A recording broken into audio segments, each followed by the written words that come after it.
एक बार भगवान बुद्ध जेतवन विहार में रह रहे थे। भिक्षु चक्षुपाल भगवान से मिलने के लिए आए थे। उनके आगमन के साथ उनकी दिनचर्या, व्यवहार और गुणों की चर्चा भी हुई। भिक्षु चक्षुपाल अंधे थे। एक दिन विहार के कुछ भिक्षुओं ने कुछ मरे हुए कीड़ों को चक्षुपाल की कुटी के बाहर पाया और उन्होंने चक्षुपाल की निंदा करनी शुरू कर दी कि उन्होंने इन जीवित प्राणियों की हत्या की।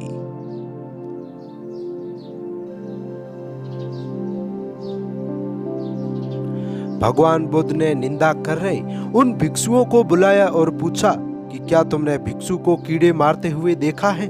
उन्होंने उत्तर दिया, नहीं। इस पर भगवान बुद्ध ने उन साधकों से कहा कि जिससे तुमने उन्हें कीड़ों को मारते हुए नहीं देखा, वैसे ही चक्षुपाल ने भी उन्हें मरते हुए नहीं देखा और उन्होंने कीड़ों को जानबूझकर नहीं मारा है, इसलिए उनकी भर्त्सना करना उचित नहीं है। भिक्षुओं ने इसके बाद पूछा कि चक्षुपाल अंधे क्यों हैं? उन्होंने इस जन्म में अथवा पिछले जन्म में क्या पाप किए? भगवान बुद्ध ने चक्षुपाल के बारे में कहा कि वे पूर्व जन्म में एक चिकित्सक थे। एक अंधी स्त्री ने उनसे वादा किया था कि यदि वे उसकी आंखें ठीक कर देंगे तो वह और उसका परिवार उनके दास बन जाएंगे। स्त्री की आंखें ठीक हो गई, पर उसने दासी बनने के भय से यह मानने से इनकार कर दिया। चिकित्सक को पता था कि उस स्त्री की आंखें ठीक हो गई हैं, वह झूठ बोल रही है। उसे सबक सिखाने के लिए या बदला लेने के लिए चक्षुपाल ने दूसरी दवा दी। उस दवा से महिला फिर अंधी हो गई। वह कितना ही रोई पीटी, लेकिन चक्षुपाल जरा भी नहीं पसीजा। इस पाप के फलस्वरूप अगले जन्म में चिकित्सक को अंधा बनना पड़ा।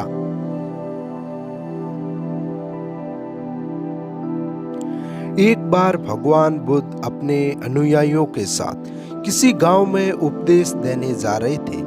उस गांव से पूर्व ही मार्ग में उन लोगों को जगह जगह बहुत सारे गड्ढे खुदे हुए मिले। बुद्ध के एक शिष्य ने उन गड्ढों को देखकर जिज्ञासा प्रकट की, आखिर इस तरह गड्ढे का खुदे होने का तात्पर्य क्या है?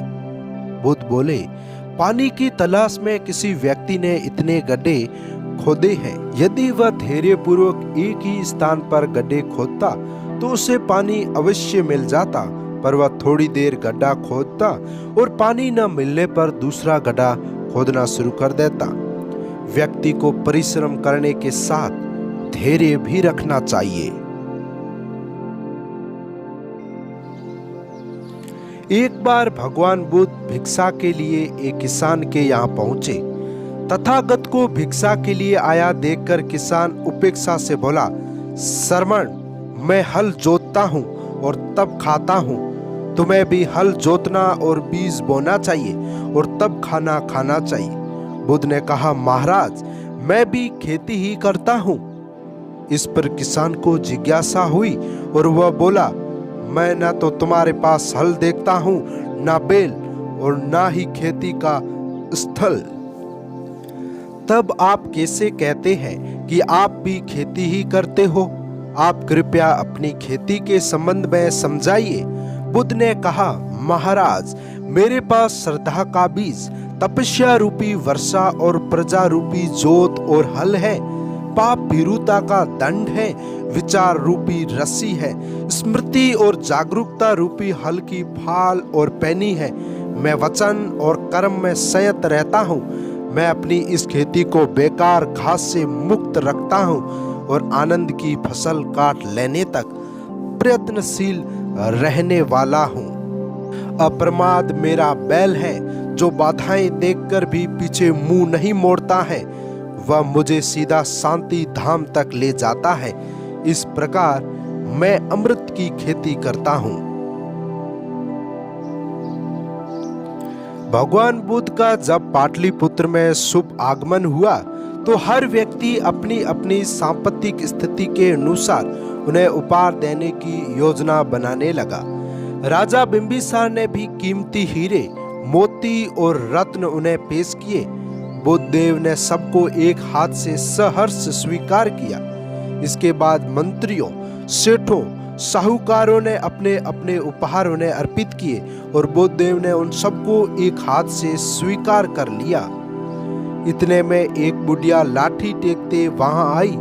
बुद्धदेव को प्रणाम कर वह बोली, भगवान, जिस समय आपके आने का समाचार मुझे मिला उस समय मैं यह अनार खा रही थी। मेरे पास कोई दूसरी चीज न होने के कारण मैं इस अधखाए फल को ही ले आई हूँ।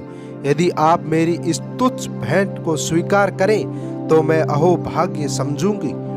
भगवान बुद्ध ने दोनों हाथ सामने कर वह फल ग्रहण किया। राजा बिंबिसार ने जब यह देखा तो उन्होंने बुद्ध देव से कहा, भगवान क्षमा करें, एक प्रश्न पूछना चाहता हूँ।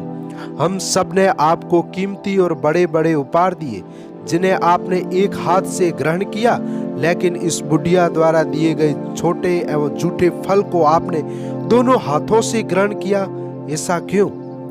यह सुन बुद्धदेव मुस्कुराए और बोले, राजन, आप सबने अवश्य बहुमूल्य उपहार दिए हैं, किंतु यह सब आपकी संपत्ति का 10वां हिस्सा भी नहीं है।